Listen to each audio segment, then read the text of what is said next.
Pakistan biosecurity system. Pakistan is a developing country and they can enjoy the fewer benefits of the biotechnology. Pakistan बाहर से seeds नहीं मंगवा सकता क्योंकि ये एक्सपेंसिव हैं. बायोटेक्नोलॉजी फील्ड को हर जगह अप्लाई नहीं कर सकता, फार्मास्यूटिकल हो या agriculture, because it is expensive. But still, even still, recent advances takes place in the biomedical research because of the stress given by the private and the public sector to control the infectious diseases. Now, biosafety and biosecurity guidelines are at an early stage.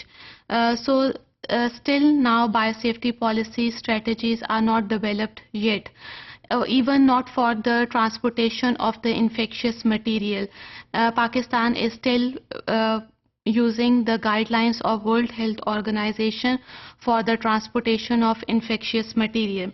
Pakistan में बहुत सारी बीमारियां common हैं जिसमें कि HIV, जिसे हम ads भी कहते हैं, hepatitis B, C, dengue fever, multi drug resistance, cholera, influenza, and even the outbreak of gastroenteritis is very much common among children. So here biosafety and biosecurity policies are required. So Pakistan biosafety rules were notified in 2005 that regulates the manufacturing, import, and even the storage of genetically modified organisms. Then it also deals with the import, export, sale and purchase of genetically modified organisms which are commercially beneficial.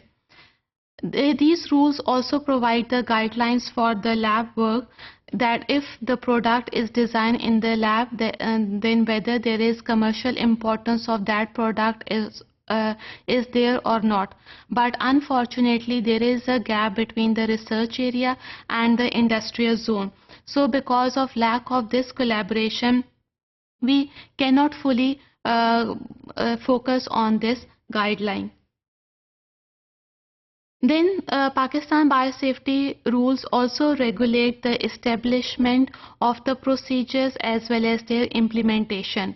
इस biosafety rule को successful बनाने के लिए पाकिस्तान में 3 किस्म की committees हैं. First one is known as NBC, that stands for national biosafety committee. The second one is IBC, that stands for Institutional Biosafety Committee, and the third one is Technical Advisory Committee. They not only deals with the biosafety rules, but they also deal with the biosecurity rules depending upon the field in which genetically modified organisms are used.